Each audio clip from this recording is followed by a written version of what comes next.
Hello guys, welcome back to my channel. आज मैं आपको यूपीएसआई प्रीवियस ईयर के एक और पेपर के मैथ सेक्शन का सॉल्यूशन कराऊंगा, जो कि है 2016 का फर्स्ट शिफ्ट का। वीडियो शुरू करने से पहले मैं आपको बताना चाहूँगा कि अगर आप हमारे चैनल पर नए हैं तो चैनल को सब्सक्राइब करें और बेल आइकन को दबाएँ, जिससे हमारी अगली वीडियो का नोटिफिकेशन आप तक पहुँच जाए। हमारे पास आज का पहला क्वेश्चन है। एक स्कूल में मैकेनिकल विभाग के A1, A2 और B1 अनुभाग के छात्रों की संख्या 72, 96 और 144 है। प्रत्येक कक्षा में छात्रों की संख्या बहुत ज़्यादा होने के कारण प्रधानाचार्य कमरों की संख्या बढ़ाना चाहते हैं। कमरे की कितनी न्यूनतम संख्या आवश्यक होगी यदि हर कमरे में बैठे हुए छात्रों की संख्या समान हो और प्रत्येक कमरे में केवल एक ही अनुभाग के छात्र होने चाहिए। ये कह रहे हैं कि एक कमरे में ज़्यादा से ज़्यादा कितने बच्चे बैठें और दो विभाग के छात्र एक कमरे में नहीं होने चाहिए। तो इसके लिए हम क्या करेंगे, इसका HCF निकालेंगे 72, 96 और 144 का। 72 इसके लिए इसका फैक्टर करेंगे, ये फैक्टर हो जाएगा 24 गुणे 3, 96 का हो जाएगा 24 गुणे 4 और 144 का हो जाएगा 24 गुणे 6। यहाँ देखेंगे इसमें जो सबसे बड़ा कॉमन दिख रहा है वो दिख रहा है 24 ही तीनों में, और 3, 4, 6 में कुछ कॉमन है नहीं, इसलिए इसका जो HCF होगा वो हो जाएगा 24। अब इसका ये मतलब है कि एक कमरे में 24 छात्र बैठे हैं, तो ये जो पहला सेक्शन है A1, इसमें 72 बच्चे हैं। ये इनको बैठाने के लिए कितना कमरा लगेगा, तो ये लगेगा 72/24। दूसरे सेक्शन में है 96 बच्चे, इनको बैठाने के लिए 96/24 कमरा लगेगा, और जिसमें 144 हैं इनको बैठने के लिए 144/24 कमरा लगेगा। ये हो जाएगा 3 + 4 + 6 = 13, और हमारे पास ऑप्शन डी है 13, यही सही हो जाएगा। अगला क्वेश्चन है, विपरीत दिशाओं में चल रही दो ट्रेनें प्लेटफॉर्म पर खड़े एक आदमी को 54 सेकंड और 1.5 सेकंड में पार कर लेती हैं। अगर वो एक दूसरे को 74 सेकंड में पार करती हैं तो उनकी गति का अनुपात कितना होगा। हमारे पास यहाँ ना ट्रेन की लंबाई दी हुई है और ना ही ट्रेन की गति दी हुई है, लेकिन हमें इनकी गति का अनुपात बताना है। अगर हम ये मान लें कि जो पहली ट्रेन है उसकी लंबाई है x, जो दूसरी ट्रेन है उसकी लंबाई है y, तो पहली ट्रेन की चाल क्या होगी। चाल होगी दूरी बटे समय, और यहाँ पहले कंडीशन में जो दूरी है वो पहले ट्रेन की लंबाई ही है, तो इसकी जो चाल हो जाएगी वो हो जाएगी 54/x, इसको हम v1 मान लेते हैं। और दूसरी ट्रेन की चाल हो जाएगी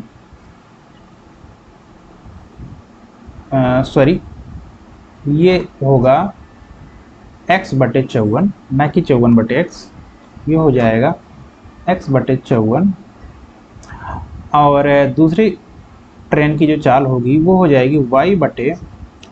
90 क्यों होगी, क्योंकि 1.5 मिनट में 90 सेकंड होते हैं। ये हो गया हमारा v2। ठीक है, अब इनकी पहली कंडीशन के अकॉर्डिंग ये है कि ये ट्रेनें अगर एक दूसरे को क्रॉस करें और विपरीत दिशा से तो 74 सेकंड लगते हैं। अगर ये ट्रेनें एक दूसरे को विपरीत दिशा से क्रॉस कर रही हैं तो इनकी जो सापेक्षिक चाल होगी वो हो जाएगी इन दोनों की चालों का योग, मतलब x/54 + y/90। ये बराबर हो जाएगा हमारे पास, अगर हम इसका LCM लेंगे ये हो जाएगा 270, और ये हो जाएगा 5x + 3y। ठीक, ये है 3y है, और इनकी ये अगर एक दूसरे को क्रॉस कर रही हैं तो ये जो दूरी कवर करेंगी वो एक दूसरे की लंबाई के बराबर ही करेंगी, तो ये हो जाएगा इनकी दूरी हो जाएगी x + y। ये किस स्पीड से करेंगी, इस चाल से करेंगी, जो कि है 5x + 3y/270, और इनको टाइम कितना लग रहा है 74 सेकंड, ये बराबर हो जाएगा 74 के। ये 270 ऊपर चला जाएगा और ये 5x + 3y इस साइड आ जाएगा, तो ये हो जाएगा 270 ब्रैकेट में x + y बराबर 74, 5x + 3y ये हो जाएगा 270 एक्स प्लस 270 वाई। इसका 274 में 74 में 5 से मल्टीप्लाई करेंगे तो ये हो जाएगा 370 एक्स, और 74 में 3 से मल्टीप्लाई करेंगे तो ये हो जाएगा 312, 2 3 7 21 और 1 22, 222 वाई। यहाँ 270 एक्स इधर आ जाएगा तो इधर बचेगा हमारे पास 100 एक्स, ठीक है। और अगर ये 222 वाई इधर आ जाएगा तो ये घट के हो जाएगा 70 में से अगर हम 22 घटाएंगे तो बचेगा 48 वाई, ठीक है। अगर हम अनुपात निकालना चाहें x बटे वाई का तो ये हो जाएगा हमारे पास x बटे वाई हमें निकालना है 48/100। इसको अगर हम 4 से काट दें तो ये हो जाएगा 12 चौक 48, तो हो जाएगा 25 चौक के 100, यानी इनकी जो दूरी है उसका अनुपात है 12/25, ठीक है। और लेकिन हमें बताना क्या है, इनकी चाल का अनुपात बताना है। तो अगर इनकी चाल क्या है v1 और एक की है v2, ये बराबर है x/54 हो जाएगा ये y/90। इसको हम देखेंगे तो ये बराबर हो जाएगा x/54 गुणे 90/y।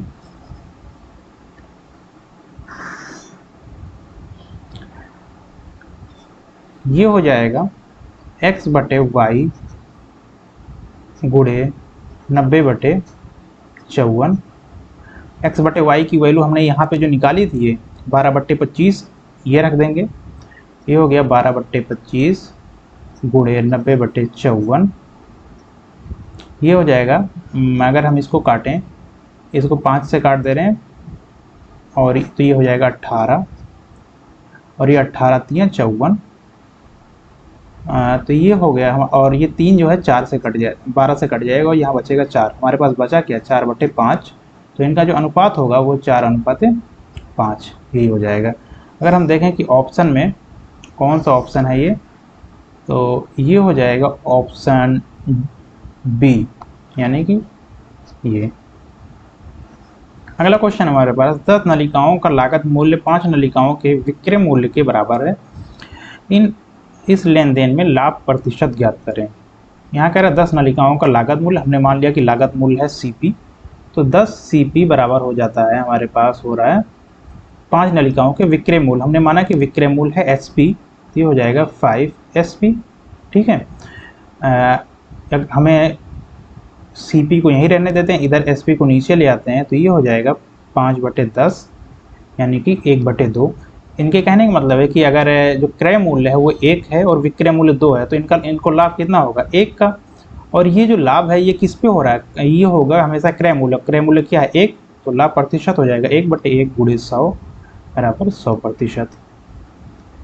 ऑप्शन बी सही हो जाएगा। अगला क्वेश्चन है 44.897 इंटू 45.0086 इंटू 101.111 का अनुमानित मान क्या है। इसका हमें बस अप्रॉक्स वैल्यू बतानी है, ये कहाँ तक होगा। तो अगर हम इसको करने का शॉर्ट ट्रिक ये है, पहले तो ये चाहें तो इन तीनों का मल्टीप्लाई कर लें ऐसे है, लेकिन हमें करना क्या है, जल्दी से जल्दी करना है। अगर हम ये देखें कि ये 44.89 है, मतलब ये कि 45 के बराबर लगभग ये, अगर हम इसको 45 मान लें। दूसरा, अगर ये 45.0086 है, इसको 45 ही रहने दें, और 101.11 को हम 101 मान लें, ठीक है। ये कितना होगा 45 गुणे 45 यानी 45 का स्क्वायर, तो ये हो जाएगा 20/25 गुणे 101, और 20/25 में 101 का मल्टीप्लाई करेंगे तो ये हो जाएगा 20/25 में पहले हम 100 का मल्टीप्लाई करेंगे तो ये हो जाएगा इतना, और इसमें हम 20/25 और जोड़ देंगे तो ये हो जाएगा हमारे पास 5254002। हम ये देखें कि इसके करीब कौन सी वैल्यू है, इसको देखें, ये 2,54,300 है, इस जो कि ये क्या है, ये 2,04,000 है, 2,04,000 के करीब ये ऑप्शन दिख रहा है, यही सही हो जाएगा।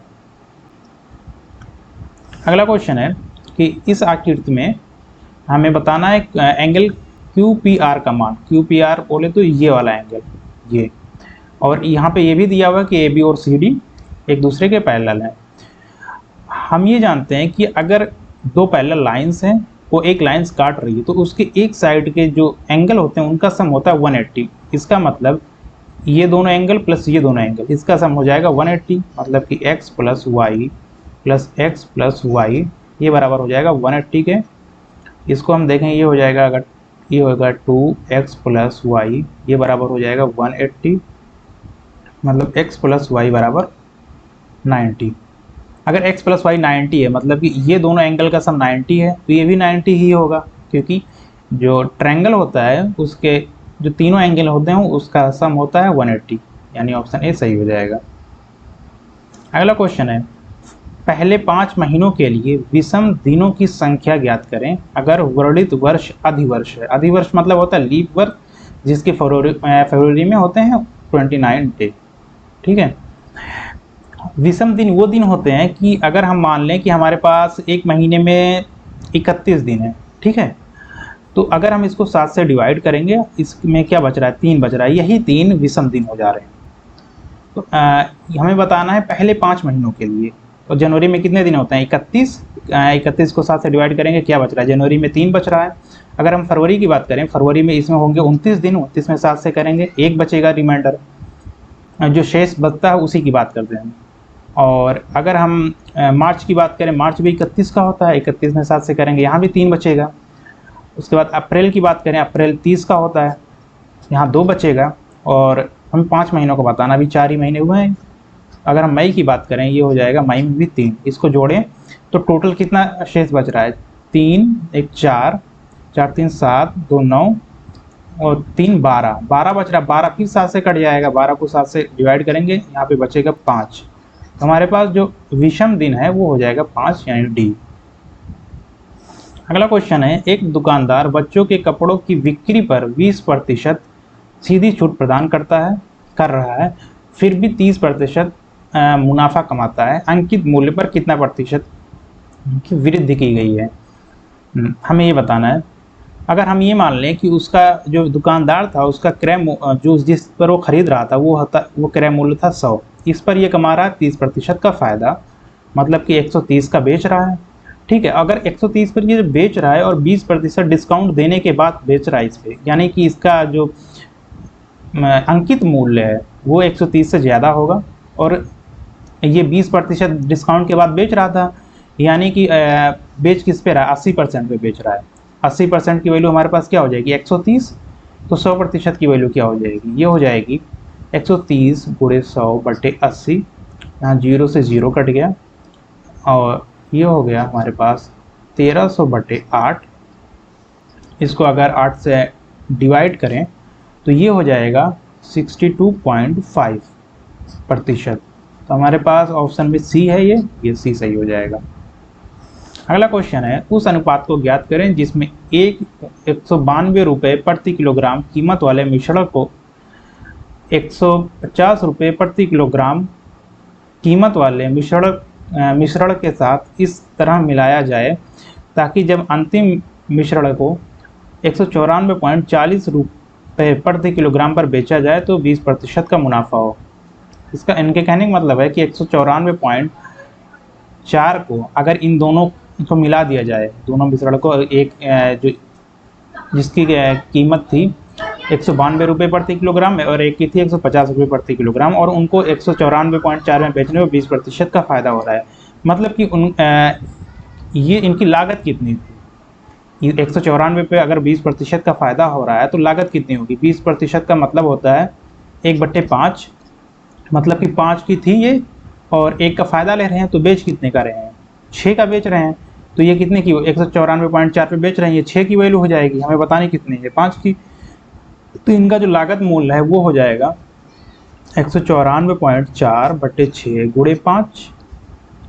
194 को 6 से डिवाइड करेंगे, ये हो जाएगा 3, 6 × 18, 3 14, 6 दूनी 12, 24, 6 चौक 24 × 5, ये बराबर हो जाएगा हमारे पास, या इसमें 5 से मल्टीप्लाई करेंगे तो ये हो जाएगा 192। अब इसको हम क्या करेंगे, एलिगेशन से लगाएंगे। एलिगेशन हम तब लगाते हैं जब हमारे पास कोई दो तरह की चीज़ें हों और उसको मिला के एक तीसरी चीज़ बनाई जाए, फिर उनका अनुपात बताना हो किस अनुपात में मिलाया गया है, उस कंडीशन में लगाते हैं। तो हमारे पास जो पहला मिश्रण था वो 150 था, दूसरा है 192, सॉरी यहाँ पे ये 192 नहीं होगा, ये होगा अगर 32.4 में हम 5 से मल्टीप्लाई करें तो ये होगा 5 चौक 20 के 0, 5 दूनी 10 और 2 12 और 5 तियां 15 और 1 16, 162 होगा। ये जो 162 आ रहा है ये दोनों को मिलाने पे आ रहा है, इनका रेट हो जा रहा है, ये हो गया 162। हम क्या करेंगे अब 192 से 162 को घटाएंगे तो ये बचेगा 30, और 150 से 50 से 162 को हटाएंगे ये बचेगा 12। इन दोनों का बस हमें डिफरेंस लेना है, इसको 6 से काट देंगे, ये बचेगा 5 और ये बचेगा 2, यानी कि 5:2 में मिलाया गया था। अगला क्वेश्चन है हमारे पास जो अगला क्वेश्चन है वो है कि ये नंबर दिया हुआ है कि माध्यिका ज्ञात करें। तो इसकी माध्यिका ज्ञात करने के लिए हम क्या करते हैं, जो नंबर दिया होता है उसको असेंडिंग या डिसेंडिंग ऑर्डर में हम लिखते हैं।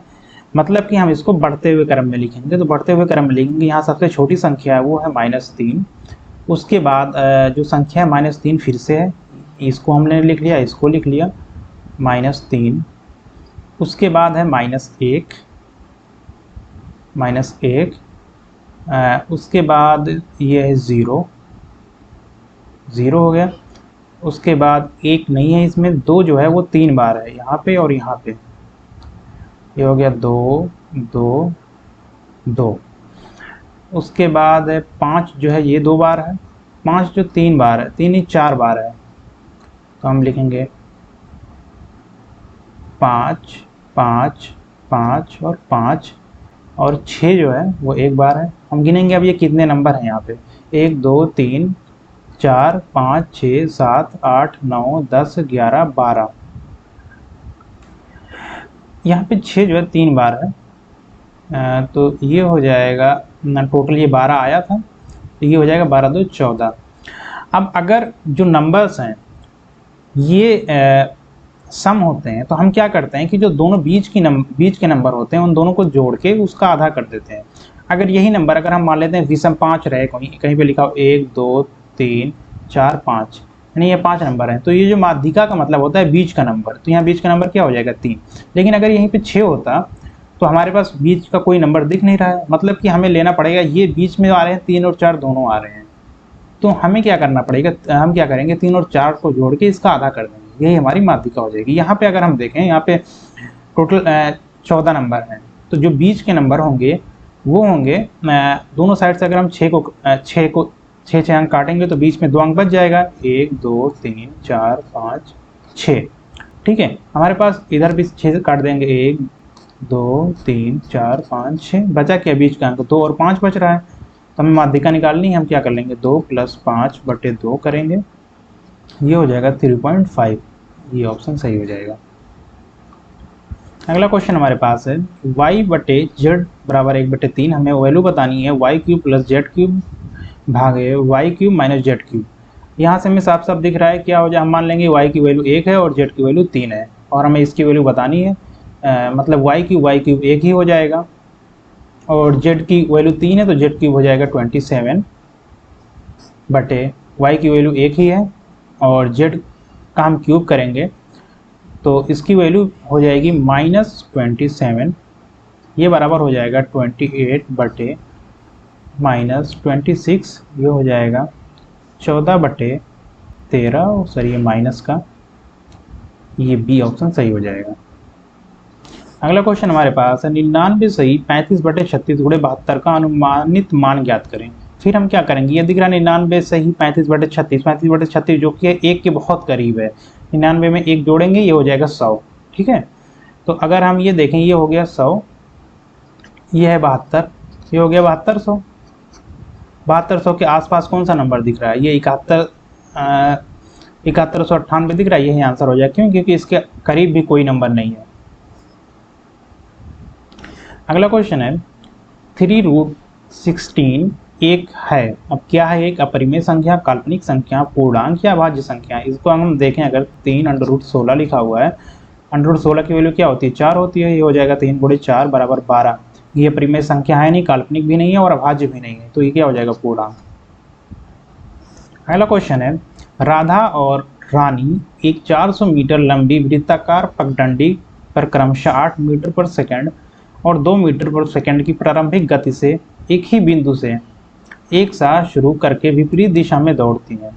जब भी वे मिलें, राधा की गति आधी हो गई और रानी की गति दोगुनी हो गई।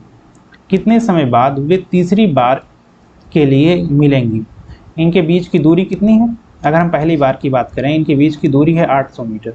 ठीक है, अगर ये दोनों विपरीत दिशा में जा रही हैं तो इनकी चाल क्या हो जाएगी? जुड़ जाएगी। तो इनकी चाल हो जाएगी 8 + 2 यानी 10 हो जाएगी।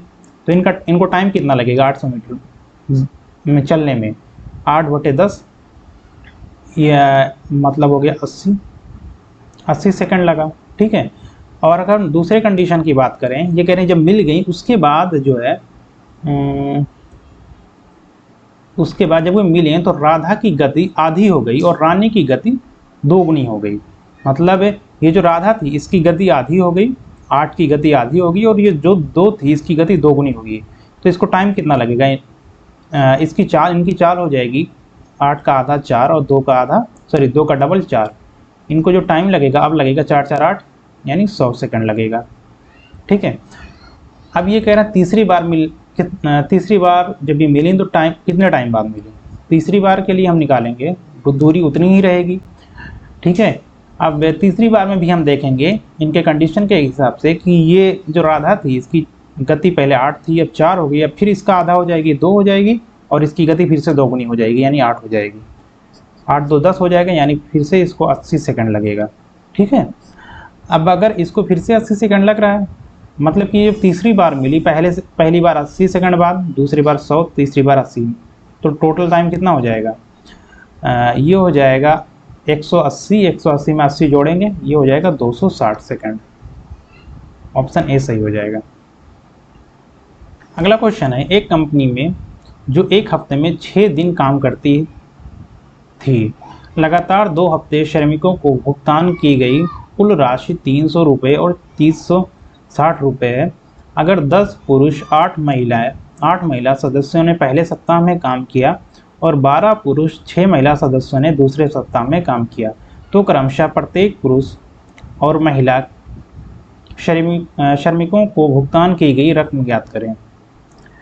ये कह रहे हैं एक हफ्ते में 6 दिन काम हो रहा है।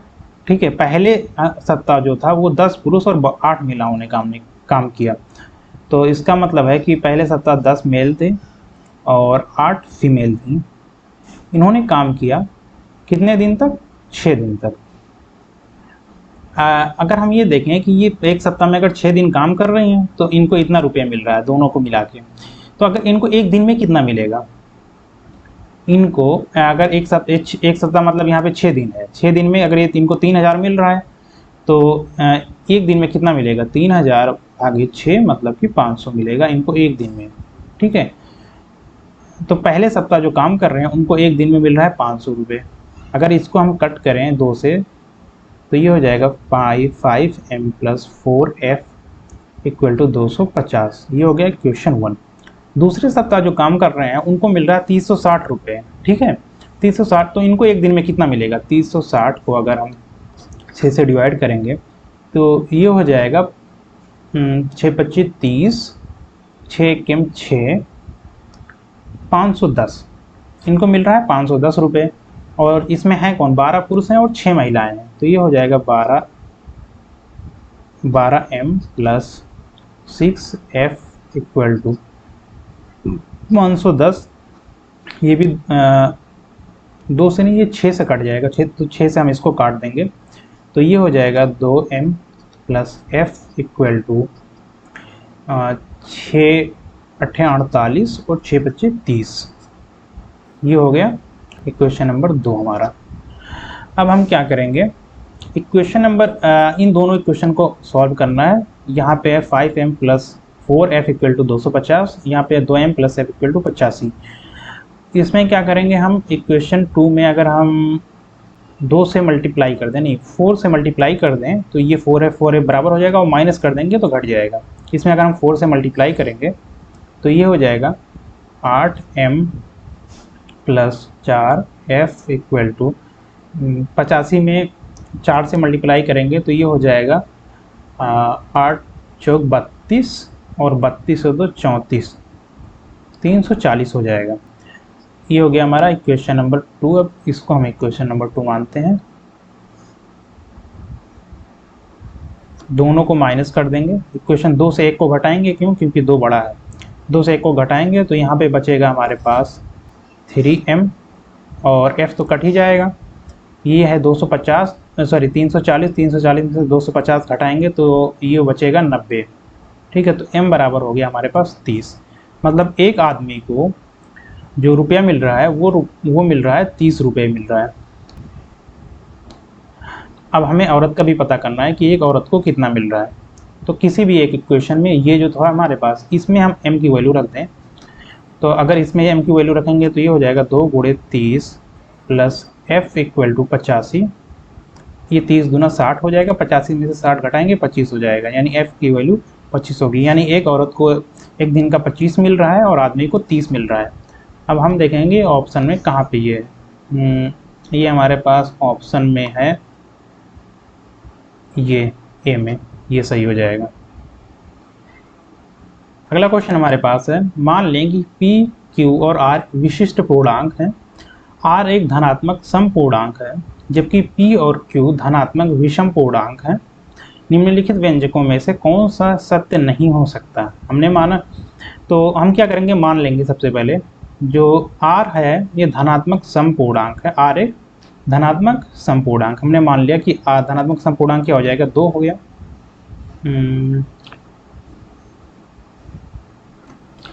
और जबकि p और q धनात्मक विषम पूर्णांक है तो p बराबर हो जाएगा हमारे पास 1 और q बराबर हो जाएगा 3। अब इनके हिसाब से देखते हैं कि हम जो हमारे पास ऑप्शन ए है इसके हिसाब से देखें तो q की वैल्यू 3 रखते हैं और p की वैल्यू 1 और माइनस r की वैल्यू 2। ये बराबर हो जाएगा -3, और -3 विषम संख्या है। अगर यहाँ हम देखें, हमें ये बताना है इसमें से कौन सा सत्य नहीं है। -3 क्या एक विषम संख्या है, ये हो जाएगा सही, मतलब कि ये ऑप्शन सही है। अगर हम ऑप्शन बी की बात करें, p माइनस आर का स्क्वायर, ये एक सम है, तो p कितना है, 1 है और r जो है वो 2 होगा, यानी -1 का स्क्वायर। ये हो जाएगा एक सम संख्या है, नहीं है, ये हो जाएगा गलत। तो यही हमारा ऑप्शन हो जाएगा सही, क्योंकि हमें गलत बताना था इसमें। अगला क्वेश्चन है, निम्नलिखित में से कौन सी संख्या भिन्न 5/8 से अधिक और 6/7 से कम है। तो हम ये देखेंगे, इसको ऑप्शन से ही करेंगे। हम ऑप्शन में ये देखेंगे 5/8 से अधिक कौन है। ये 1/3 साफ साफ दिख रहा है कि 5/8 से छोटी होगी, तो ये ऑप्शन कट गया हमारे पास। अब हम देखेंगे 3/5, 3/5 और 8/5 में अगर हम देखें बड़ा कौन है, तो एक है 3/5, ये है 8/5, सॉरी ये होगा 5/8। इसका एलसीएम अगर हम लें तो ये हो जाएगा 8 3 24 और ये हो जाएगा 5 25। ये भी 24 छोटा ही है, मतलब कि ये भी कट गया ऑप्शन। अगर हम 4/7 की बात करें, अब हमारे पास 2 ऑप्शन है, एक है 4/7, एक है 5/7। अब 4/7 को पहले अगर हम ले रहे हैं तो 4/7 और 5/8 में हमें बड़ा बताना है कौन है। तो इसका अगर हम एलसीएम लेंगे तो ये ऊपर जो आएगा इसका ये बचेगा 8 चौक 32 और इसका बनेगा 7/35, 7 × 35, ये 35 है। अभी भी ये 5/8 ही बड़ा है, तो इस और जो हमारे पास लास्ट ऑप्शन बच रहा है डी, यही सही हो जाएगा, कुछ करने की ज़रूरत ही नहीं है। अगला क्वेश्चन है, अगर 3125 रुपये को 4% वार्षिक 4% प्रतिवर्ष की दर से 2/1/2 साल के लिए चक्रवृद्धि ब्याज दर पर निवेश किया गया और ब्याज की गणना वार्षिक रूप से की जा रही है तो अंतिम प्राप्त राशि क्या होगी। हमारे पास जो ब्याज का प्रतिशत दिया हुआ है वो दिया हुआ है 4% और साल दिया हुआ है 2.5 साल। अगर ये 2.5 साल के लिए दिया हुआ है मतलब कि पहले और दूसरे साल ये 4% रहेगा और दूसरे साल क्या हो जाएगा, ये 2% हो जाएगा। क्यों? क्योंकि ये आधे टाइम के लिए ही ले रहा है। हमारे पास जो करने का फॉर्मूला है वो यही है, 31/25 ही हमारे पास मूलधन है। अगर हम 4% की बात करें, अगर इसको फ्रैक्शन में कन्वर्ट करें तो ये हो जाएगा 4/50, सॉरी 4/100, 4/100 बराबर हो जाएगा 1/25। ठीक है, ये यानी ये था 25 था, 25 पे इनको 1 का ब्याज मिल रहा है तो जो राशि होगी कितनी मिलेगी वो हो जाएगी 26। मतलब कि 25 रुपया 1 साल में 26 रुपया हो जा रहा है। हमारे पास रुपया कितना था 3125, तो पहले साल में ये कितना हो जाएगा 26/25 से मल्टीप्लाई कर देंगे। दूसरे साल के लिए अगर हम यहीं पे देखें, दूसरे साल भी 4% का है, फिर 26/25 से मल्टीप्लाई कर देंगे। अगर तीसरे साल के लिए देखेंगे तो 2% का को अगर हम इसको फ्रैक्शन में बदलें तो ये हो जाएगा 2/100, 2/100 होता है 1/50। 1/50 का मतलब है कि अगर 50 था, 1 रुपये को इस 1 रुपये का इसका ब्याज मिल रहा है, यानी 51 रुपये हो जा रहा है, 51/50 हो जाएगा। बस इसी को हम काट लेंगे। ये 25 × 25 हो जाएगा, 25 × 25 हो जाएगा 625, और 625 × 5, हाँ 625 × 5 हो जाएगा 3150। अब इस 5 को 50 से काट देंगे, ये हो जाएगा 10। हमारे पास बचा क्या 26 × 51/10। 26 में 26 से 51 में मल्टीप्लाई करेंगे तो 26 से 26 हो जाएगा, और 26/25 130, और 130 और 5 हो जाएगा 135।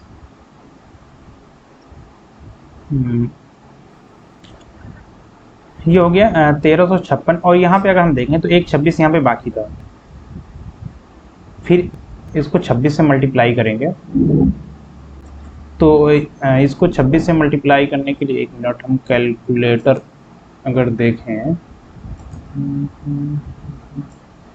सेकेंड,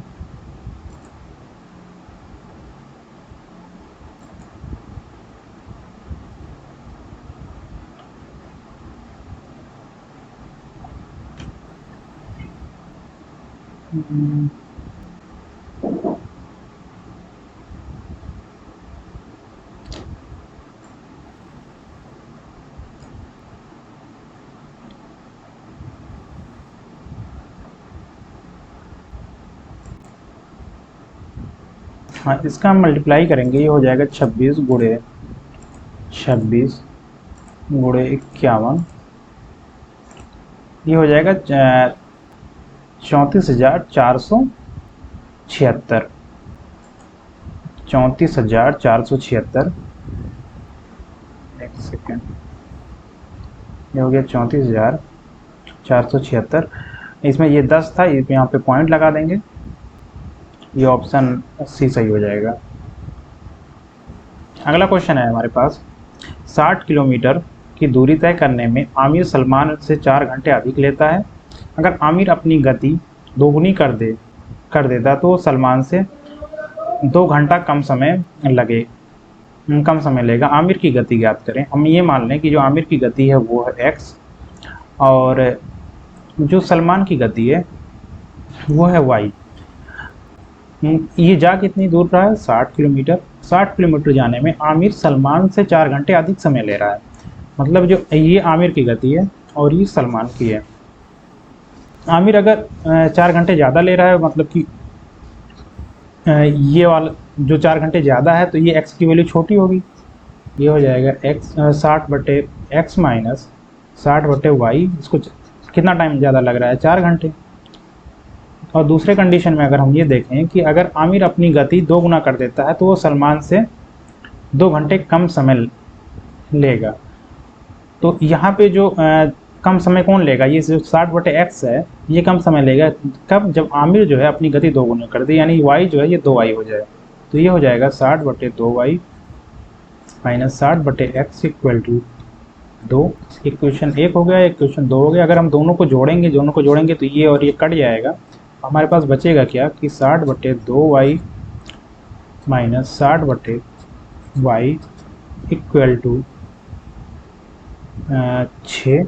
इसका एलसीएम ले लेंगे तो ये हो जाएगा 60। इसको पहले 60 को बाहर ले लिया हमने, तो ये हो गया 1/2y माइनस 1/y, ये बराबर है 6 के।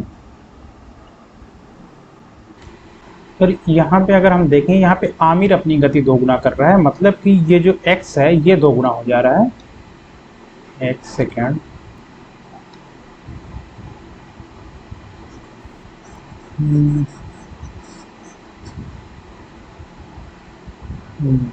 हाँ, ये जो है ये y जो है ये 2y हो जा रहा है।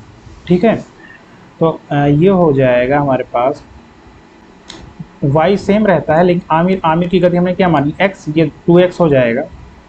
तो ये बचेगा हमारे पास 60/y माइनस 60/2x।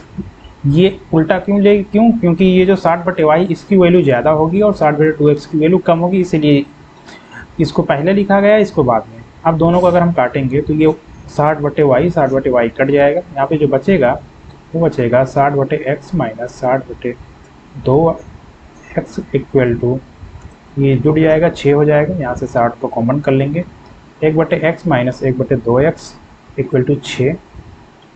अगर इसको हम यहाँ ऊपर देखें तो ये हो जाएगा 60, 1/x से 1/2x हम घटाएंगे तो ये हो जाएगा 1/2x ही बचेगा, और ये बराबर हो जाएगा 6 से ये 6 कट गया तो हो जाएगा 10 बराबर 2x, यानी x बराबर 5। हमें आमिर की गति बतानी थी तो x की वैल्यू हो जाएगी 5, यही सही हो गया। अगला क्वेश्चन हमारे पास है, किस अनुपात में 8.3 रुपये प्रति किलोग्राम के गेहूं को 9/8 रुपये प्रति किलोग्राम के गेहूं के साथ मिलाया जाए ताकि प्राप्त मिश्रण की कीमत 9 रुपये प्रति किलोग्राम हो। फिर इससे एलिगेशन से लगाएंगे जैसे पिछला वाला क्वेश्चन लगाए थे। तो यहाँ पे पहले कितना था, 8.3 था, दूसरे का था 9.8, इसको मिला के हमें 9 रुपये का बनाना है। इसको इससे घटाएंगे, अगर हम इसको 98 मान लें, इसको 83 मान लें और इसको 90 मान लें, इसका डिफरेंस हो जाएगा, यहाँ से घटाएंगे 98 से 90, 8 बचेगा, 83 से 90 घटाएंगे 7 बचेगा, 8 और 7 का अनुपात हो जाएगा, यानी ऑप्शन ए सही हो गया। अगला क्वेश्चन है, निम्नलिखित 4 उम्मीदवार ABC द्वारा प्राप्त अंक कितने हैं। 560 में से इसको 420 मिल रहे हैं, इसको 720 में से 560 मिल रहे हैं, इसको 500 में से 415 मिल रहा है, इसको 650 में से 485 मिल रहा है।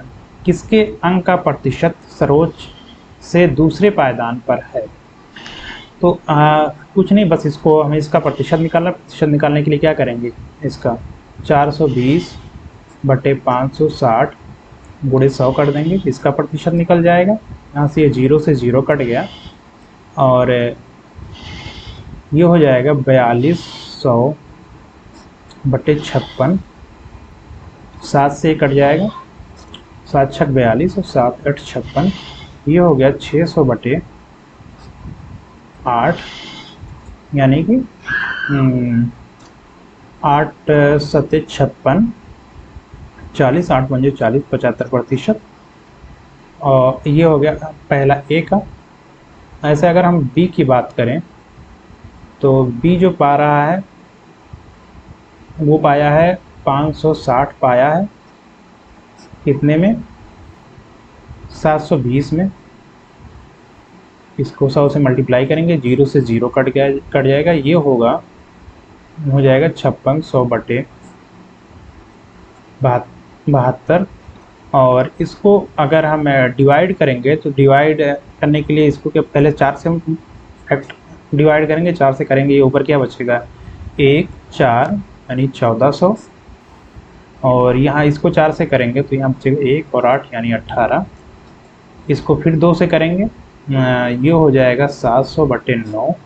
700/9 को ये क्या बनेगा 9 7 63, फिर 7 बचेगा, 9 7 63 यानी 77.77, ये बन गया। ठीक है, और अगर हम सी की बात करें तो सी हो जाएगा सी को मिल रहा है 415 मिल रहा है 500 में से, इसको मिल रहा है 415 500 में से मिल रहा है, तो इसका प्रतिशत हो जाएगा गुणे 100। ये 2 जीरो कट गया, 415 को अगर 5 से डिवाइड करेंगे तो ये हो जाएगा 41 दूना 82, 83% हो जाएगा इसका। और अगर हम डी को देखें, डी कितना पा रहा है, 650 पा रहा है, 650 में से 485 पा रहा है। डी जो पा रहा है वो पा रहा है 485, 650 में से गुणे 100 करेंगे। अगर इसको हम 50 से काटें तो ये 2 बचेगा यहाँ पे, और यहाँ पे बचेगा 13।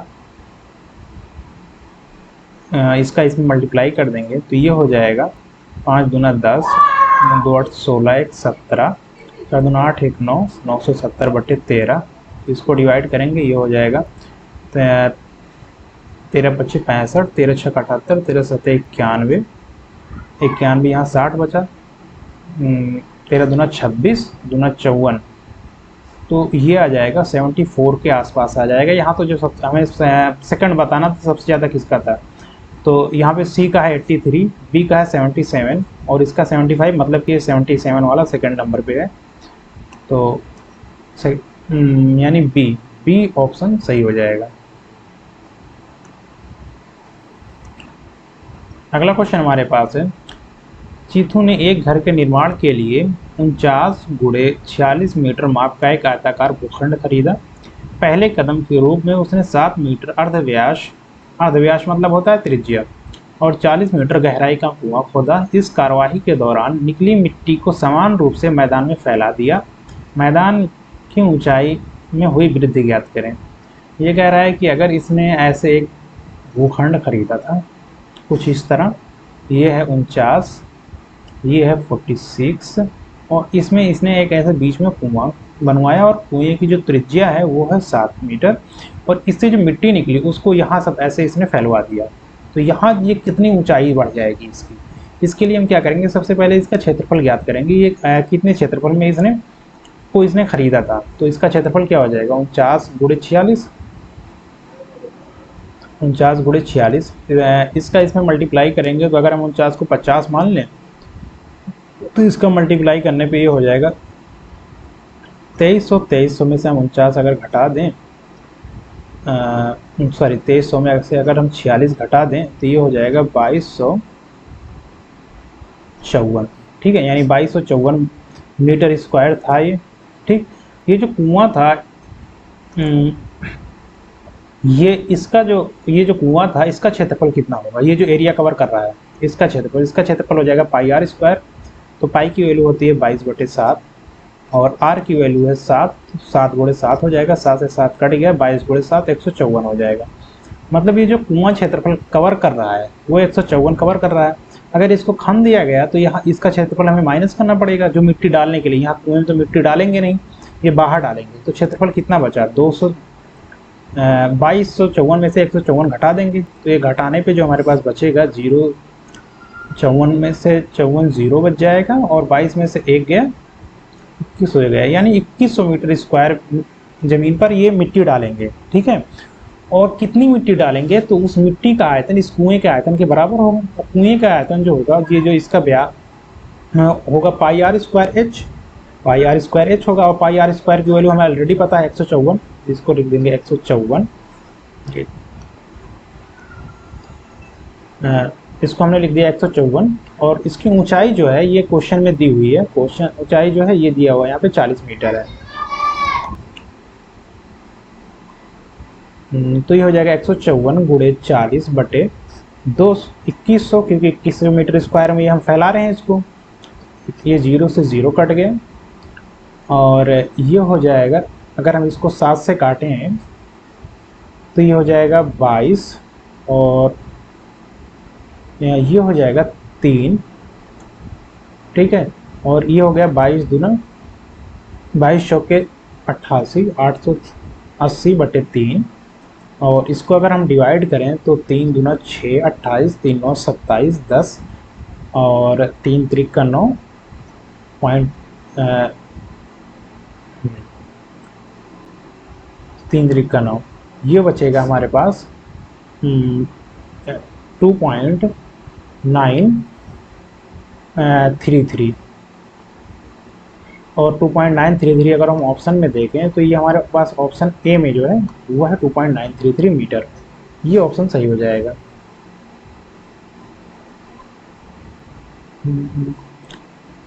अगर अगला क्वेश्चन हम देखते हैं।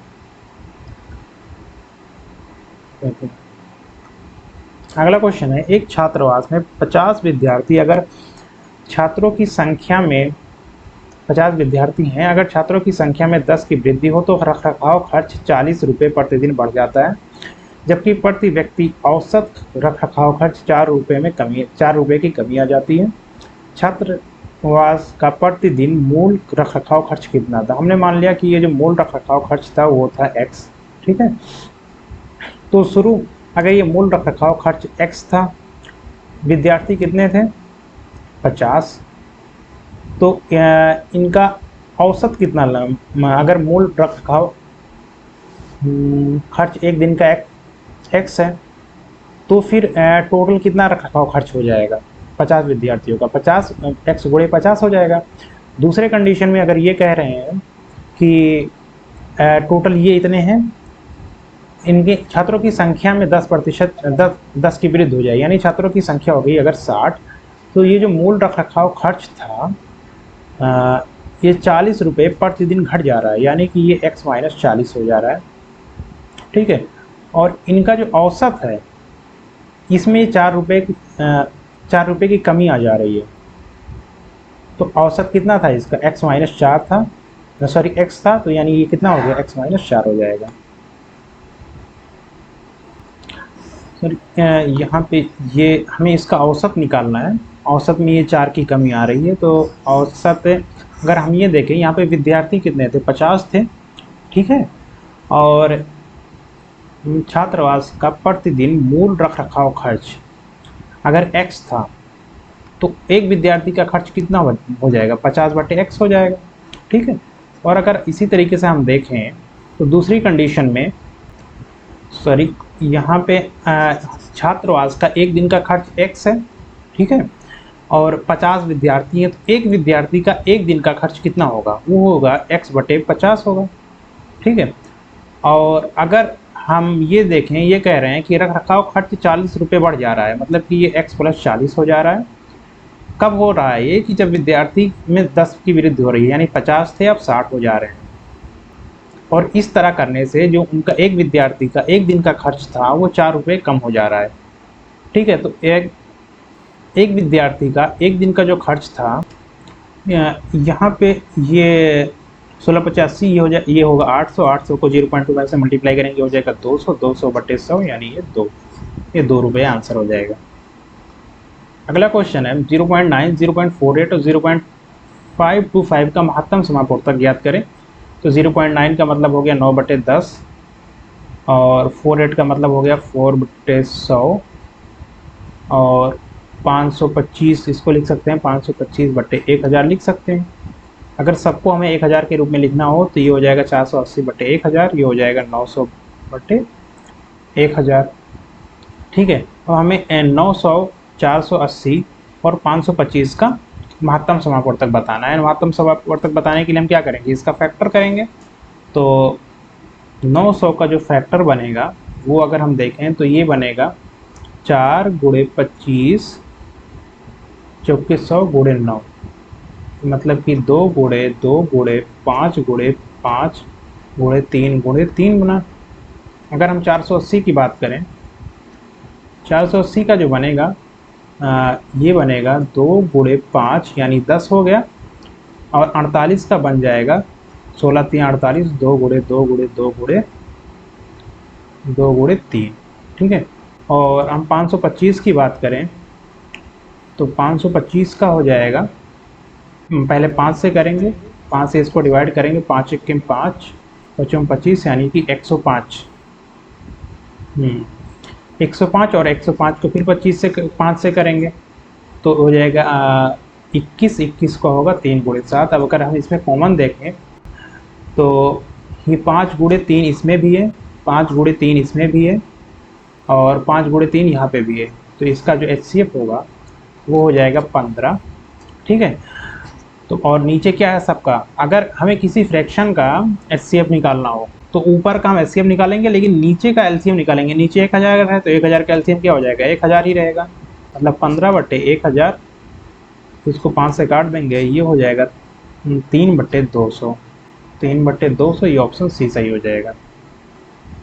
अगला क्वेश्चन है, एक कार्यालय में काम को करते हुए n व्यक्ति वह काम 60 दिनों में पूरा कर सकते हैं। अगर 12 अतिरिक्त व्यक्ति काम पर लिए गए, वही काम पूरा करने में 12 दिन कम लगेंगे। शुरुआत में वहाँ कितने लोग थे? मैंने यहाँ कह रहे हैं कि n व्यक्ति लिए गए थे शुरुआत में, वो 60 दिन में कर सकते हैं। तो टोटल काम कितना हो जाएगा, 60 गुणे n हो जाएगा। इनके हिसाब से है कि अगर 12 अतिरिक्त व्यक्ति काम पर लिए गए, वही काम पूरा करने में 12 दिन कम लगेंगे। मतलब कि 12 अतिरिक्त व्यक्ति n+12 हो गया। काम कितना लगेगा, 12 दिन कम, 60 में से 12 घटाएंगे क्या हो जाएगा, 48। ये हो गया 60n बराबर 48, n+12 गुणे 48। इसको घटा देंगे, ये हो जाएगा 12n बराबर 12 गुणे 48। ये 12 से 12 कट गया, n बराबर हो जाएगा 48, मतलब कि पहले 48 व्यक्ति थे। अगला क्वेश्चन है, मैकेनिकल शब्द के अक्षरों से कितने 5 अक्षरों के इसी प्रकार के शब्द बन सकते हैं, वह शब्द हमेशा एक व्यंजन के साथ शुरू हो। तो इसके लिए हम सबसे पहले क्या करेंगे, इसको काउंट करेंगे, इसमें कितने वर्ड हैं। ये होंगे 2, 2 4, 2 6, 2 8, 2 10 हैं। तो नंबर ऑफ वर्ड्स कितने हैं, 10 हैं। ठीक है, इसमें कॉमन कितने हैं, कितने वर्ड एक तरीके के हैं। जैसे ये ई है, ई एक ही बार है, लेकिन ये जो सी है, सी 2 बार है और ए भी 2 बार है। ठीक है, अगर सी 2 बार है और ए भी 2 बार है, तो टोटल जो इससे वर्ड बनाए जा सकते हैं वो बनेंगे 10p5/2 का फैक्टोरियल इंटू 2 का फैक्टोरियल। अब ये p क्या है, p जो होता है एक्चुअल में, हम इसको कुछ इस तरह से, अगर हम ये लिखें कि npr है, तो n इसकी वैल्यू होती है n(n-r) का फैक्टोरियल। अब ये फैक्टोरियल क्या है, फैक्टोरियल का मतलब होता है, अगर हम कहें कि 5 का फैक्टोरियल, तो इसका ये मतलब हुआ कि 5 को लेके इससे छोटी जितनी संख्याएं हैं उसका मल्टीप्लिकेशन जो कि पॉजिटिव हो। तो ये हो जाएगा 5 गुणे 4 गुणे 3 गुणे 2 गुणे 1, ये इसकी वैल्यू हो जाएगी 120। ऐसा अगर हम बात करें 4 का फैक्टोरियल, तो ये हो जाएगा 4 गुणे 3 गुणे 2 गुणे 1। अब ये समझ में आ रहा है फैक्टोरियल क्या। अगर ऐसे हम बात करें 10 का, तो हो जाएगा 10 गुणे 9 गुणे 8 गुणे 7 गुणे 6 गुणे 5 गुणे 4 गुणे 3 गुणे 2 गुणे 1। ठीक है, तो ये NPR का मतलब होता है। और एक होता है NCR। NCR का मतलब होता है n फैक्टोरियल बटे r फैक्टोरियल। फैक्टोरियल को इस तरह हम लिखते हैं n-r का फैक्टोरियल। ठीक है, अगर हमें बताना हो कितने अक्षर बनाए जा सकते हैं, टोटल है 10, हमें 5 का बनाना है, तो हम लिखेंगे NP5, और 2 कॉमन है क्योंकि C भी 2 बार है और A भी 2 बार है, तो इसलिए हो जाएगा ये 10 का फैक्टोरियल बटे 10 - 5 करेंगे तो 5 का फैक्टोरियल ही रहेगा, बटे 2 का फैक्टोरियल इंटू 2 का फैक्टोरियल, ये हो जाएगा। अब यहाँ से अगर हम ये देखें कि ये जो 10 का फैक्टोरियल है और 5 का फैक्टोरियल है, तो ये आपस में कितना, अगर हम लिखेंगे इसको इस तरीके से 10 गुणे 9 गुणे 8 गुणे 7 गुणे 6 गुणे 5 गुणे 4 गुणे 3 गुणे 2 गुणे 1, नीचे बचेगा हमारे, ये बचेगा 5 गुणे 4 गुणे 3 गुणे 2 गुणे 1। तो ये यहाँ से ये डायरेक्टली कट जाएगा इतना। ठीक है, तो अगर कहीं पे ऐसा लिखे तो हम सीधे, तो ये यहाँ पे हम बस इतना ही लिख लेंगे। ठीक है, और यहाँ 2 का फैक्टोरियल 2 ही रहेगा, मतलब कि 2 गुणे 2 4 हो जाएगा। अब ये जो हमारे टोटल वर्ड कितने बन सकते हैं हमने अभी ये पता किया है, तो ये हो गया 10 गुणे 9 गुणे 8 गुणे 7 गुणे 6, इसका मतलब हो गया 10 9 90, और 90 गुणे 7 90 गुणे 8 9 8 72, यानी कि 720 गुणे 6 7 42 बटे 4। 42 को 4 से 4 से कटेगा नहीं, तो 72 को 4 से अगर हम काटेंगे तो ये हो जाएगा 18 चौक 72 होता है, 180 गुणे 42, ये हो जाएगा। इसका हम मल्टीप्लाई करेंगे, ये हो जाएगा 18 दूना 36 के 6 और 18 चौक 72, 72 और 3 75, 7560 हो गया। ठीक, अब क्या करेंगे, अब हमें ये देखना है कि हमें बताना है कि वो हमेशा व्यंजन से शुरू हो। तो हम क्या करेंगे, पहले ये पता कर लेंगे कि जो स्वर से शुरू होने वाले शब्द कौन कौन से हैं, फिर उसके बाद उसको इससे माइनस कर देंगे तो हमारे पास बाकी शब्द आ जाएंगे। तो उसके लिए हमें ये कैसे पता करें कि स्वर से कितने शब्द शुरू होते हैं। अगर हम देखें इस क्वेश्चन में, तो इसमें जो स्वर से शुरू होने वाले स्वर कितने हैं, 4 हैं। और इस चार में इसी 4 से शुरू होकर कितने शब्द बन सकते हैं। तो उसके लिए हम क्या करेंगे, हमारे पास जो टोटल शब्द बन सकते हैं वो होंगे 9C4 इंटू 4 का फैक्टोरियल। ये क्यों होंगे, 9 क्यों लिखा गया, 10 क्यों नहीं लिखा, क्यों? क्योंकि जब हम एक जगह पे, जैसे कि हमने स्वर को अगर 5 शब्द का बनाना था, एक जगह पे अगर हम इसको रख दिए, ठीक है, अगर फिर इसके बाद बाकी कितने अंक बचे, 9। अब हमें ये बताना है 9 को जिस बाकी 4 जगह पे कितने तरीके से रख सकते हैं, तो वो हो जाएगा 9C4। ठीक है, और ये 4 फैक्टोरियल इसलिए लिखा गया है कि अभी 4 स्वर थे, इसलिए 4 फैक्टोरियल आगे लिखा गया है। कि इसकी वैल्यू हो जाएगी 9 फैक्टोरियल बटे 4 फैक्टोरियल पीछे जो हमने फॉर्मूला लिखा था कि NCR बराबर होता है n फैक्टोरियल बटे r का फैक्टोरियल n माइनस r का फैक्टोरियल। n माइनस r क्या हो जाएगा, 5 हो जाएगा, मतलब कि 5 का फैक्टोरियल गुणे 4 का फैक्टोरियल। ठीक है, तो ये 4 का फैक्टोरियल कट गया, ये बचा क्या, 9 का फैक्टोरियल बटे 5 का फैक्टोरियल। तो 5 का फैक्टोरियल जब अगर हम इससे काटना चाहें तो यहाँ पे ये बचेगा 9 गुणे 8 गुणे 7 और बटे गुणे 6 गुणे 5 का फैक्टोरियल बटे 5 का फैक्टोरियल, ये लिख सकते हैं, ये और ये कट गया। अब इसका अगर हम मल्टीप्लाई करें, अगर हम इसका मल्टीप्लाई करेंगे तो ये हो जाएगा हमारे पास 324। ठीक है, इसके लिए अगर आप करना चाहें तो अलग से कर सकते हैं मल्टीप्लाई, 9 72 और 72 गुणे 6 सते 42, 72 गुणे 42 करेंगे, ये हो जाएगा 324। अब हमारे पास जो टोटल शब्द बन सकते थे वो कितने थे, अगर हम देखें तो हमने यहाँ पे निकाला था ये 7560, और अभी कितने हैं जो स्वर वाले थे वो हैं 324। तो स्वर वाले को इससे माइनस कर देंगे तो हमारे पास व्यंजन का आ जाएगा, मतलब 7560 माइनस 324, ये हो जाएगा 6, 5 में से 3 गया 2, ये 5, ये 2, 2534। अब हम देखेंगे ऑप्शन में कहाँ पे 2534 है, सॉरी ये 36 होगा, माइनस करने पे हमने माइनस गलत कर दिया है। और ये 7 में से 3 जाएगा, 4 बचेगा। 1 मिनट आप यहाँ देख लीजिए, ये यहाँ माइनस करने में गलती हो गई थी, तो ये होगा 4536 और 4536 हमारे पास ऑप्शन ए में है, तो यही सही हो जाएगा। अगला क्वेश्चन है, ये ग्राफ का है, इसमें हमें ये बताना है कि ये डाटा दिया हुआ है, इसके हिसाब से हमें आगे के 3 क्वेश्चन करने हैं। इसमें बताना है 5 कंपनियों द्वारा सभी 5 कंपनियों द्वारा साल 2013-15 में बेचे गए मोबाइलों की औसत संख्या क्या होगी। तो कुछ नहीं, इसमें बस 12-13 देखेंगे, 12-13 ये है, कितनी कंपनियां हैं, 5 हैं, सबको जोड़ के 5 से डिवाइड कर देंगे, मतलब कि 75 प्लस 105 प्लस 60 प्लस 70 प्लस 85, 5 से डिवाइड करेंगे। या पहला तरीका सबको जोड़ के 5 से डिवाइड करेंगे, दूसरा ये सब अगर 5 से कट रहे हैं तो अलग अलग डिवाइड करके जोड़ लेंगे। ये हो जाएगा 15 25 75, ये हो जाएगा 21 25 105, ये हो जाएगा 12 5 60, ये हो जाएगा 14 5 70, ये हो जाएगा 17 25 85। सबको जोड़ लेंगे, सबको जोड़ने पर जो वैल्यू आएगी 7 4 11, 11 और 2 13, 1 14 और 5 14 5 19। अभी हम देखेंगे किसके लास्ट में ना हो, इसके लास्ट में ना हो, यही ऑप्शन डी सही हो जाएगा। दूसरा है कितनी कंपनियों में वर्ष 2010-11 की तुलना में वर्ष 2010-11 की तुलना में 2011-12 में बेचे गए मोबाइलों की संख्या में कम से कम 50% की वृद्धि या कमी हुई हो।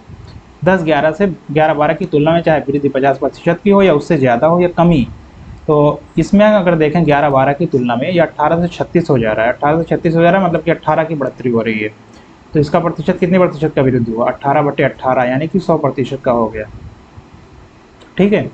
और अगर हम दूसरे में देखें, ये है 108 से 81 हो रहा है यानी कि घट रहा है। कितना घट रहा है? इधर 19 और 19 और 8 हो जाएगा 27। ये घट रहा है 27/108 गुणे 100। ये कहीं भी नहीं दिख रहा है न 50 के आसपास, या 50 से कम, ये कहीं 30 के आसपास आएगा, 30% के आसपास, इसलिए ये होगा नहीं। दूसरे में अगर देखें, ये 24 से 32 हो जा रहा है। कितने की बढ़ोतरी हो रही है? इसमें हो रही है 12 की, नहीं 12 की नहीं 8 की हो रही है, मतलब कि 8/24 हो जा रहा है। 8/24 हो जाएगा। 8/24 बोले तो 1/3। ये भी 33.33 के आसपास आएगा, ये भी नहीं होगा। ठीक है। अब हमारे पास आ जाएगा दूसरा, 28 से 42 हो जा रहा है, मतलब कि इसमें 14 की वृद्धि हो रही है। तो ये हो जाएगा 14, सॉरी हाँ ठीक है, ये हो जाएगा 14/28। 14/28 का मतलब होता है 1/2 और 1/2 होता है 50%। तो हमारे पास अभी दो ऑप्शन मिले हैं, ये हो गया। दूसरा ये 34 से 17 हो जा रहा है, मतलब कि 17 कमी हो रहा है। 17/34 हो जाएगा। 17/34 1/2 50%, यानी तीन जगह मिल रहा है। ये ऑप्शन सी सही हो जाएगा। अगला क्वेश्चन है, एक सैमसंग, नोकिया, सोनी, ब्लैकबेरी और माइक्रोसॉफ्ट कंपनी का औसत उत्पादन खर्च 5,000, 4,000, 3,000, 2,000 और ₹1 है। सभी वर्षों को मिलाकर प्रति मोबाइल औसत खर्च कितना है? इसके लिए क्या करेंगे, सबसे पहले हम ये देखेंगे सैमसंग ने कितनी मोबाइल्स बनाई हैं। तो सैमसंग का अगर हम देखें 75 और प्लस 36 करेंगे और प्लस 18 करेंगे, तो 18 और 36 हो जाएगा 52, सॉरी 54, और 54 और 75 हो जाएगा 129। तो और एक सैमसंग की एक मोबाइल की कीमत कितनी है? 5,000 है, तो 129 गुणे 5,000 हो गया। और नोकिया की एक मोबाइल की कीमत कितनी है? 4,000 हो गए। तो ये हो जाएगा 4,000 गुणे, नोकिया के कितनी मोबाइल्स हैं? 108 और 81। 108 और 81 कितना हो जाएगा? 189 हो जाएगा। और इसमें 105 और जोड़ देंगे, ये हो जाएगा 9×5 = 8, 1 9, 294। तो ये हो गया 294 प्लस। और आगे हम देखेंगे सोनी ने कितनी मोबाइल बनाई है। तो सोनी ने बनाया 24 और 32। 24 और 32 हो जाएंगे 56। हाँ 24-32 हो गया 56, और 56 और 60 हो जाएगा 116। ये हो जाएगा 116 गुणे 3,000। और फिर सोनी की एक मोबाइल की कीमत है 3,000। उसके बाद ब्लैकबेरी ने कितनी बनाई है? ब्लैकबेरी 28 और 42। 28, 42 हो जाएगा 70, और 70 और 70 140। ये हो जाएगा 140 गुणे 2,000। और आगे हम देखें माइक्रोसॉफ्ट ने कितनी बनाई है? 17 और 34 है। 17 और 34 हो जाएगा 51, और 51 और 85 हो जाएगा, देखें 51 और 85, 6, 8, 1 13, 136। ये हो जाएगा 136 गुणे 1,000। अब ये जो जितना टोटल आ रहा है, इसको हम जितनी मोबाइल्स थी, टोटल कितनी मोबाइल्स थी? ये थी 129 सैमसंग की थी, 294 थी इसकी नोकिया की, और सोनी की थी 116, 140 की थी ब्लैकबेरी की, और 136 थी माइक्रोमैक्स की, सॉरी। अब टोटल इसको जितना आ रहा है, इतनी मोबाइल्स हैं और सारी मोबाइल्स की कीमत इतनी है। तो इस पूरे को जोड़ के इस पूरे से डिवाइड कर देंगे। आप जोड़ के डिवाइड करिएगा, जो भी आंसर आएगा वही सही हो जाएगा। अगला क्वेश्चन है, एक काम अकेला ए 8 दिनों में पूरा कर सकता है, जबकि बी उसे 10 दिनों में पूरा कर सकता है। अगर वे एक साथ इस काम को पूरा करते हैं, तो इसके लिए उन्हें पारिश्रमिक के रूप में 900 रुपये मिलता है। इसमें क्रमशः ए और बी हिस्सेदारी ज्ञात करें और ये भी ज्ञात करें कि इस काम को पूरा करने में कितना दिन लगेंगे। ए को लग रहा है 10 दिन काम करने में, 8 दिन, और बी को लग रहा है 10 दिन। ठीक है, टोटल इसका एलसीएम निकालेंगे, यही टोटल काम हो जाएगा। इसका एलसीएम हो जाएगा 40, 8 पचे 40 और 10 चौक 40, यानी कि ए की इफिशेंसी या ए की कार्य क्षमता है 5 और बी की कार्य क्षमता है 4, और इसी कार्य क्षमता के अनुपात में इनका जो धन है वो बढ़ता है। ठीक है, तो अगर हम देखें कि टोटल धन इनको कितना मिल रहा था, 900 रुपये मिल रहा है, 900 रुपये बटेगा 5 और 4 के अनुपात में, तो ए का हिस्सा कितना हो जाएगा, ए का हिस्सा हो जाएगा 900 बटे 9, ये 5 4 कितना हो जाएगा, 9 गुणे 5, यानी कि 500 रुपये ए का हिस्सा, और बी का हिस्सा हो जाएगा 900 बटे 9 गुणे ये 400। अब हम देखें कि ऑप्शन में किस में ए को 500 मिल रहा है, बी को 400, ये डी में मिल रहा है। बाकी हमें ये दिन निकालने की ज़रूरत नहीं पड़ेगी। अगर ये इसको भी निकालना है तो यहाँ से हम निकाल सकते हैं। इसका एलसीएम टोटल काम कितना था, 40, दोनों मिलकर एक दिन में कितना काम करेंगे, 5 4 9, आंसर हो जाएगा 40 बटे 9, ये ऑप्शन डी सही हो जाएगा। अगला क्वेश्चन है, सितंबर 15 2212 को हफ्ते का कौन सा दिन होगा। तो इसके लिए हम क्या करेंगे, ये 2212 जो है इसको पहले तोड़ेंगे तो ये पहले बनेगा एक 2000 साल, एक 2000 साल बना, प्लस 200 साल बना, प्लस 12 साल बना, और उसके बाद बनेगा जनवरी से सितंबर तक, जनवरी से 15 सितंबर तक। ठीक है, अगर हम ये आपको बता दें कि 2000 साल में जो ऑड डेज होते हैं, जो कि पीछे क्वेश्चन में हमने निकाला है, वो होता है 0 होता है। ठीक है, और 200 साल में ये होता है 3 होता है। अगर इस 12 साल की हम बात करें,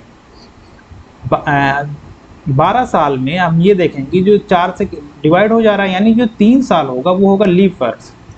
अगर 3 साल लीप वर्ष है, 3 साल जो है वो है लीप वर्ष, और प्लस 9 जो है वो नॉर्मल साल होंगे। तो बाकी जनवरी से 15 सितंबर तक तो है ही। अब ये जो लीप वर्ष होता है इसमें होंगे नॉर्मल डे, साल से एक दिन ज़्यादा होता है, और नॉर्मल साल में जो ऑड डे होता है यानी कि विषम दिन होता है वो होता है 1 होता है। और तो लीप वर्ष में कितना हो जाएगा, 2 हो जाएगा। ये यहाँ पे ऑड डेज अभी हमारे पास कितना हो गया, 0 प्लस 3 गुणे 2 यानी 6 हो जाएगा। ठीक है, और 9 साल में यहाँ पे 9 हो गया। अब यहाँ पे हमें जनवरी से सितंबर का निकालना है। जनवरी कितने की होती है, 31 की। अगर 31 की होगी, 4 से जनवरी को डिवाइड करेंगे तो कितना बचेगा, 7 चौक 28, 3 बचेगा। और फरवरी की बात करें, अब ये 2212 जो है ये एक लीप वर्ष है। ठीक है, 2212 क्योंकि ये 4 से डिवाइड हो जाएगा। अगर ये लीप वर्ष है तो फरवरी इसकी होगी 29 की होगी, तो इसमें कितना होगा, ऑड डे 1 होगा। मार्च 31 का होता है, इसमें भी 3 हो जाएगा। अप्रैल 30 का होता है, इसमें 2 हो जाएगा। मई 31 की होती है, इसमें भी 3 हो जाएगा। मई के बाद आता है जून, तो जून में होता है 30 का, इसमें 2 हो जाएगा। जून के बाद आता है जुलाई, जुलाई होगी 31 की होगी, तो इसमें 3 हो जाएगा। जून के बाद जुलाई, जुलाई के बाद आता है अगस्त, अगस्त भी 31 का होता है, इसमें भी 3 हो जाएगा। अगस्त के बाद आता है सितंबर, तो सितंबर जो होता है ये होता है 30 का। सितंबर अगर 30 का है लेकिन हमें 15 सितंबर तक ही चाहिए, तो 15 सितंबर को अगर हम 15 को 7 से भाग देंगे तो बचेगा 1। अब ये हमारे पास टोटल ऑड डेज हो गए। अब इन सबको अगर हम जोड़ें, ये 0 था, 6 3 9 9 9 18, और 18 और 3 21, और 1 22, 22 और 3 25, 25 और 2 27, 27 और 3 30, 30 2 32, और 32 और 3 35, 35 और 3 38, 38 1 39, 39 और डेज हो गए हमारे पास। 39 को फिर से 7 से डिवाइड कर देंगे, ये बचेगा 7 25 35, 4 बच रहा है। ठीक, यहाँ पे हम देखें तो यहाँ पे एक मिस्टेक हुई है। जो 12 साल है, 12 साल ये जो हाँ, ये जो 12 था, इस 12 में हमने 12 को तो ऑलरेडी यहाँ पे ले लिया है, तो बचे कितने नीचे, इससे पहले 11। और अगर ये 11 है तो 11 इसमें कितने लीप वर्ष होंगे, 2 ही होंगे। ठीक है, और क्योंकि हमने 2012 को तो ऑलरेडी ले लिया है, तो यहाँ पे ये जो साल होगा ये होगा 11, तो 11 साल में 2 लीप वर्ष होगा, एक होगा 4, एक होगा 4 दूना 8, तो ये होगा 2 लीव वर्ष होगा और नॉन नॉर्मल होगा। अगर ये 2 लीव वर्ष होगा तो ये होगा 4, 6 की जगह 4 होगा, और ये 39 की जगह कितना हो जाएगा 37, और 37 में 7 से डिवाइड करेंगे तो हमारे पास जो ऑड डेज बचेगा वो 2 बचेगा। 2 का मतलब होता है, 1 का मतलब होता है संडे, 2 का मतलब होता है मंडे, मंडे का मतलब ये मंगलवार, ये सही हो जाएगा। अगला क्वेश्चन है, किसी भी समुच्चय ए के लिए ए डैश ब्रैकेट ए डैश किसके बराबर होता है। हम बता दें कि समुच्चय जो होता है ये एक सेट होता है। अगर हम मान लें कि एक सेट यूनिवर्सल सेट यू है, ठीक है, इसमें ढेर सारे एलिमेंट्स हैं, ठीक, और एक सेट है ए, इसमें इस यूनिवर्सल सेट के कुछ एलिमेंट हैं। अगर हमने मान लिया कि ये है प्राकृतिक संख्याओं का समूह, जो समुच्चय प्राकृतिक संख्याओं का मतलब हो जाएगा 1 2 3 4 डैश डैश डैश, और हमने मान लिया कि ए जो है 1 से 10 तक की संख्याओं का समुच्चय है, 1 से 10 तक का, ठीक है। तो ए डैश जो होगा, ये ए डैश का मतलब होता है, ए डैश जो होता है वो होता है U minus A. U minus A का मतलब कि ये जो प्राकृतिक संख्याओं का समुच्चय यू था, इससे हम ये जो ए है, ए वाला घटा देंगे। ए डैश का ये मतलब होता है, ठीक है। तो और अगर ऐसे ये ए डैश पर भी डैश लगा हुआ है, अगर हमें ए डैश पे डैश निकालना है, ए डैश पे डैश लगाना है, इसका मतलब हम फिर क्या करेंगे, फिर से जो प्राकृतिक संख्याओं का समुच्चय था उससे यू माइनस ए को घटा देंगे, ये हो जाएगा यू माइनस ए, ठीक है। अगर इस पर हमें डैश लगाना है तो ये हो जाएगा u minus you plus A, you से यू कट जाएगा यानी ए। अगला क्वेश्चन हमारे पास है, पवन महेश को 2400 रुपये 3 साल के लिए और जॉन को 3600 रुपये 5 साल के लिए साधारण ब्याज की दर पर कर्ज देता है। पवन को ब्याज के रूप में कुल 1200 रुपये मिलते हैं, ब्याज की अनुमानित दर ज्ञात करें। ये इसको 2400 रुपये 3 साल के लिए, हमने माना कि उसको जो ब्याज का प्रतिशत था वो 8 था, ठीक है। तो ये महेश जो है, महेश का ब्याज कितना हो जाएगा 2400 गुणे 3 गुणे आर बटे 100 हो जाएगा। जॉन को जो दे रहा है उसको दे रहा है 3600, 5 साल के लिए दे रहा है और आर प्रतिशत पे दे रहा है, इसका भी इतना हो जाएगा। टोटल कितना रुपया इसको मिल रहा है 1200 रुपये मिल रहे हैं, ठीक है। इसको ये 100 से 100 कट जाएगा, यहाँ 100 से 100 कट गया, ये हो गया 24 तियाँ 72 आर प्लस 36 पंजे 180 आर इक्वल टू 1200। ये हो जाएगा आर बराबर 1200 बटे 180 में 72 जोड़ेंगे तो ये हो जाएगा 2 और 8 7 15 के 5 और ये हो जाएगा 252। अब 1200 को 252 से डिवाइड करेंगे, इसके लिए 4 से इसको पहले डिवाइड करेंगे, ये हो जाएगा 300 और इसको 4 से करेंगे, ये हो जाएगा 4 6 24 और 4 3 12 63, ये हो जाएगा 100 बटे 21 और 100 बटे 21 के आसपास कौन सा नंबर दिख रहा है, 100 बटे 21 के आसपास जो दिख रहा है ये दिख रहा है 4.76। क्यों 20 से डिवाइड करेंगे तो 5 हो जा रहा है, यानी 21 से करेंगे तो उससे थोड़ा सा ज़्यादा होगा, थोड़ा सा ज़्यादा का मतलब ये 4.67। थियागो को 5 विषयों में औसतन 50 अंक मिलते हैं और वे इतना के अनुपात में हैं। अगर उत्तीर्ण अंक अधिकतम अंक का 60% है और प्रत्येक विषय के समान अधिकतम अंक हैं, परीक्षा में वह कितने विषयों में अनुत्तीर्ण रहा। अब हम इसको पहले इसको ये जोड़ ले रहे हैं कि इसके ये अंक कितने हो रहे हैं, इसका जो रेशियो दिया हुआ है, अगर इसको हम जोड़ेंगे तो ये हो जाएगा 20 + 18 + 16 + 14 + 12, तो 20 और 18 हो गया 20 और 18 हो गया 38 और 38 और 16 हो जाएगा 38 + 16 + 14 + 12, तो ये 38 और 12 हो गया 50 और 16 और 14 हो गया 30, ये हो गया टोटल 80, ठीक है। मतलब कि इसको जो टोटल अंक मिले हैं, अगर हम इसी रेशियो को इसका अंक मान लें तो इसको टोटल कितने अंक मिले हैं 80 अंक मिले हैं पाँचों विषयों में, ठीक है। इसको पाँचों विषयों में 80 अंक मिले हैं, ये कह रहे हैं पाँचों विषयों में इसको औसतन 50% अंक मिले हैं, तो टोटल अंक कितने थे, अधिकतम अंक कितने हो जाएंगे। अगर इसको 85% मिला था तो टोटल अंक इसका ये 50% 80 है तो 100% कितना हो जाएगा 160 हो जाएगा। मतलब कि पाँचों विषयों का जो अधिकतम अंक जोड़ है वो है 160, तो एक विषय का अधिकतम अंक कितना होगा, तो ये 5 विषय का है, इसको 5 से डिवाइड कर देंगे, ये हो जाएगा 32, यानी एक विषय का जो अधिकतम अंक है वो है 32, ठीक है। और इसका जो अधिकतम जो पास करने के लिए जो अंक जरूरी है वो है 60% चाहिए। तो हमें 32 का 60% निकाल लेंगे तो हो जाएगा 32 गुणे 60/100, मतलब 0 से 0 कट गया, ये हो गया 32 गुणे 6। 32 गुणे 6 करेंगे तो ये हो जाएगा 6 दूनी 12 और 6 त्रिक 18 और 1 19, 19/10 था तो 19.2 हो जाएगा। मतलब कि पास करने के लिए इसको 19.2 अंक चाहिए। ये पा कितना रहा है, एक में 20 पाया है, चलो इसमें पास हो गया। 18 ये भी फेल, ये भी फेल, ये भी फेल, ये भी फेल, ये पूछा कितना परीक्षा में कितने विषयों में अनुत्तीर्ण रहा, ये 4 विषय में अनुत्तीर्ण रहा, ये सी सही हो जाएगा। अगला क्वेश्चन है, एक थैले में 4 लाल 3 नीली गेंदें हैं। बिना प्रतिस्थापन के थैले में से एक के बाद एक 2 गेंदें निकाली गई, कितनी संभावना है कि वे अलग अलग रंग की हों। अगर हम ये देखें कि टोटल कितनी गेंदें हैं, तो टोटल जो गेंदें हैं वो है 7 और 3 10, ठीक है। अभी 10 में से हमें 2 ही निकालनी है, तो 10 में से अगर 2 निकालनी हो तो उसको 10 में से 2 चुनने की जो तरीके होंगी वो होंगे 10C2। हमने आपको पहले बताया था ये 10C2 का क्या मतलब होगा, ठीक है। अब इसके जो चुनने के तरीके हो गए वो हो गए 10C2। 10C2 का मतलब हो जाएगा 10 का फैक्टोरियल बटे 10 माइनस 2। 10 माइनस 2 का मतलब 8 का फैक्टोरियल पूरे 2 का फैक्टोरियल। यहाँ से अगर हम इसको काटेंगे तो ये हो जाएगा 10 गुणे 9, यानी 10 गुणे 9 बटे 2। ये 8 का फैक्टोरियल आगे जाके कट जाएगा, इस यहाँ जो लिया 10 गुणे 9 गुणे 8 का फैक्टोरियल करेंगे, ये 8 का फैक्टोरियल 8 के फैक्टोरियल से कट जाएगा, ये हो जाएगा 5 9 5 45, ये हो गया 45, ठीक है। अब अगर हम इसको चुनने की जो तरीके हो गए वो हो गए 45। अब हमें चाहिए क्या, 7 में से भी एक गेंद निकालनी है और 3 में से भी एक निकालनी है, क्योंकि अलग अलग रंग की चाहिए। तो 7 में से एक गेंद निकालने का जो तरीका है वो होगा 7C1 और 3 में से एक निकालने का होगा 3C1। अभी ये अगर इसका मल्टीप्लाई करते हैं, इसका ये मतलब हो कि दोनों गेंदें अलग अलग रंग की हैं।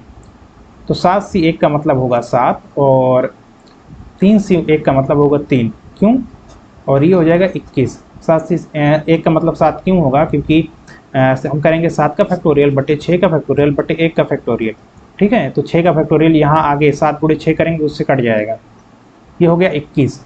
अब इसकी जो प्रायिकता होगी, जो हमें टोटल चुनने के तरीके कितने थे, 45।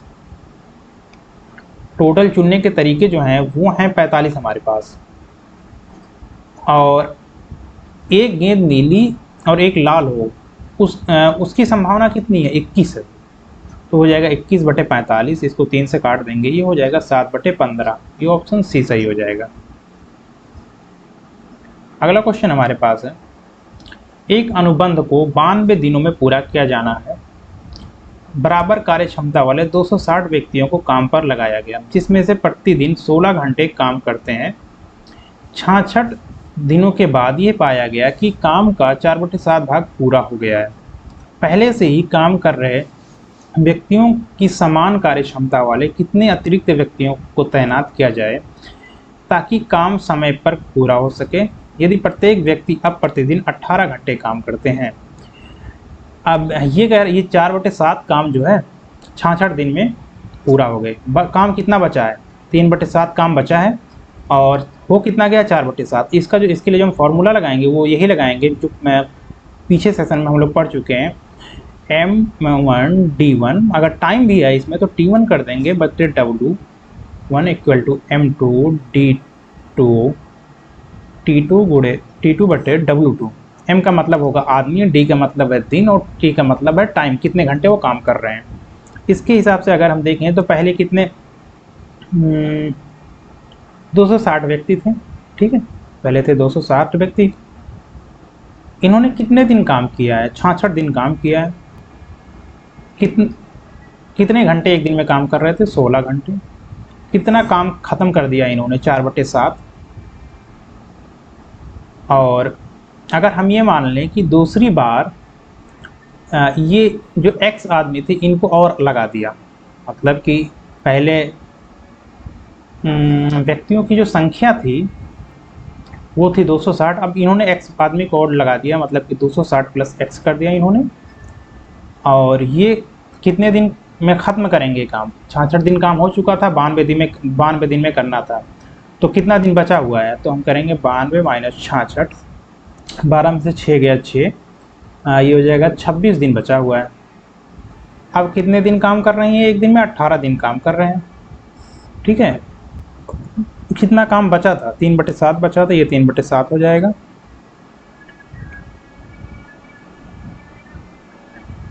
अगर यहाँ से हम ये देखें कि ये 7 से 60 दोनों साइड है, कट जाएगा।